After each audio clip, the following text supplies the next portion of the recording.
Gente, se o Lula fosse contra o agro, ele não teria Simone Tebet, uma das maiores ruralistas desse país, apoiando ele no segundo turno. A Simone estaria do lado do Bolsonaro. Por que ela apoiou o Lula? Porque ela sabe do comprometimento do Lula com o agronegócio que ele teve durante toda a gestão dele. E ela sabe que a grande questão central dos ruralistas que defendem o Bolsonaro é de uma ala criminosa do agronegócio que defende invasão de terras, que defende desmatamento ilegal, que defende desapropriação de terras indígenas, que quer passar boiada, como o ministro do Bolsonaro, do meio ambiente, que foi o ministro Salles, defendeu numa reunião. Tem que passar a boiada enquanto está todo mundo discutindo outras coisas. Então quem defende é o agro criminoso. Esse agro criminoso é que está do lado do Bolsonaro, não o agro legal. Inclusive, galera, notícia fresquinha, tá? Desmatamento na Amazônia bate recorde em setembro, aponta INPE. O INPE é do governo, tá? É do governo. Os dados são oficiais do governo Bolsonaro. Recorde histórico de desmatamento em setembro desse ano. Isso é o governo Bolsonaro. Tá, peraí, deixa eu trocar essa camisa e tirar o Vitor daqui que tá ouvindo. Até hoje não sei o que o Bolsonaro fez de bom. Se ele faz algo, você pode me explicar? Bom, ele próprio respondeu, né? Quando o Bolsonaro foi perguntado o que você fez de positivo, a resposta dele, não tô de sacanagem, gente, a resposta dele foi: agora as pessoas adoram usar verde e amarelo, né? É isso, gente. O que Bolsonaro fez de positivo pro Brasil nesses 4 anos? Essa é uma pergunta que ninguém consegue responder. Que é comunismo, socialismo, e porque o Lula não é comunista, o Brasil não vai virar Venezuela. É difícil responder em tão pouco tempo. O comunismo, ele é um objetivo final, né? Onde você vai ter o coletivismo implementado, onde os meios de produção são controlados por todos, né? Pelos operários, pela classe trabalhadora. Então você não tem a distinção de classes, além do próprio Estado também você ter aplicado o coletivismo. Isso obviamente não está implementado no discurso do Lula, e é uma completa idiotice imaginar que ele faria isso. No discurso de hoje, o Lula enalteceu o empreendedorismo, ou seja, a iniciativa privada, a capacidade das pessoas de abrirem seus CNPJs, abrirem suas empresas e prosperarem. Então não, o Lula não é comunista.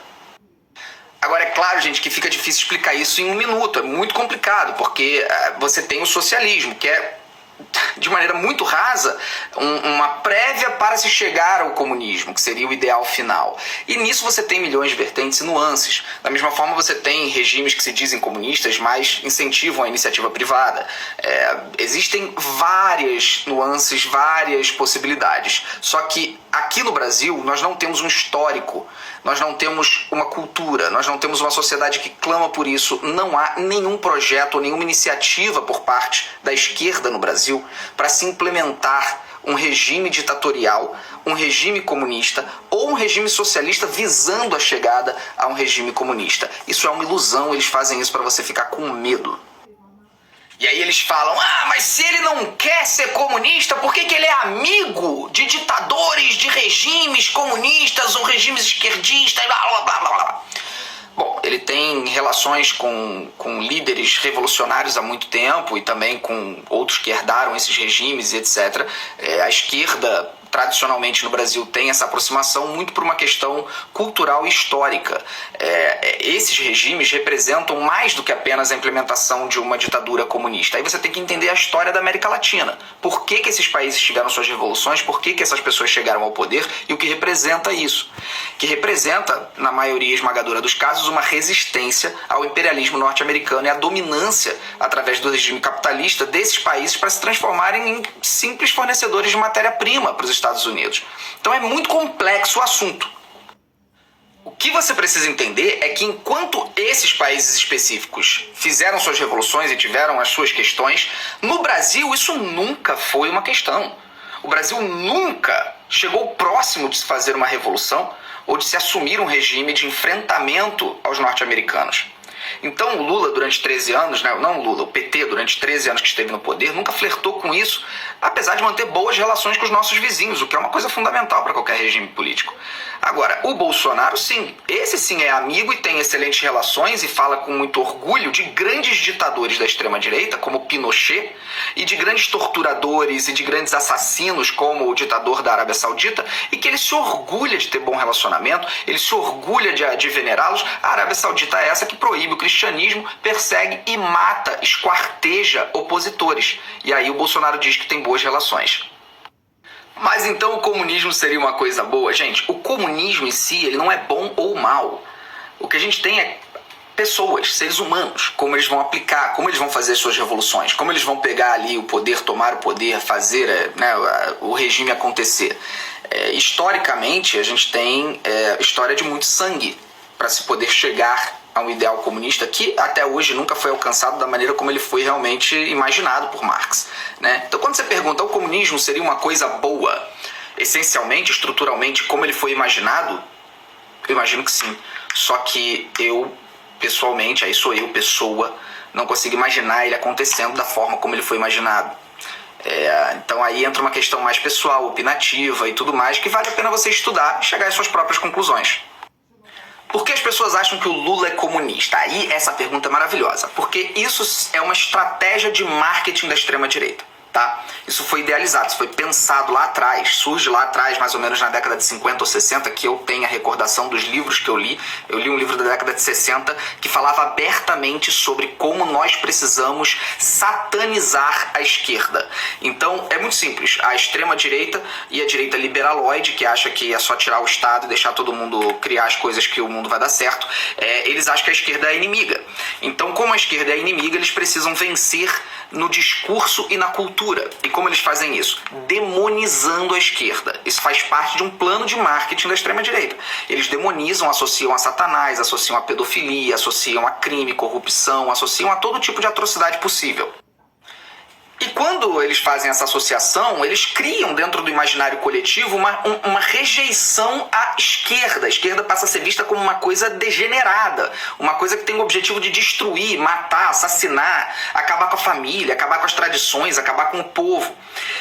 E depois disso eles passam a pessoalizar a questão, ou seja, todo mundo que eles consideram que não faz parte da aliança da extrema-direita, que não faz parte dessa direita liberal que quer transformar tudo em menos Estado para poder os bilionários lucrarem cada vez mais, eles falam que é esquerdista comunista. Então Olavo de Carvalho, que foi o grande guru dessa extrema-direita brasileira, falava disso o tempo inteiro.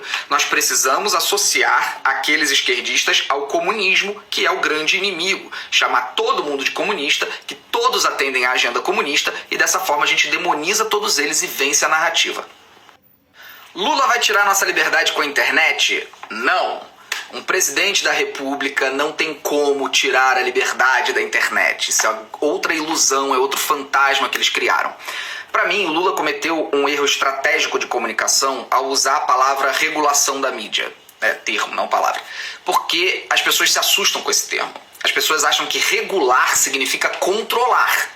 Então eles associam, falar se ele quer regular a mídia, isso significa que ele vai implementar um regime chavista e ele vai controlar os meios de comunicação. Isso não é possível no Brasil. Ele não teria apoio das Forças Armadas ou de qualquer outro órgão, não teria como isso acontecer. Isso não é parte da realidade brasileira.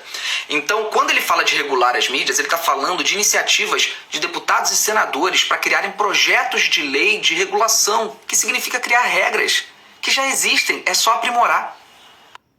O Bolsonaro levou mesmo a transposição do Rio São Francisco para o Nordeste? Mentira! O Bolsonaro é um vagabundo mentiroso que te engana o tempo inteiro. A transposição começou vários anos atrás, era uma obra que demorava muito tempo.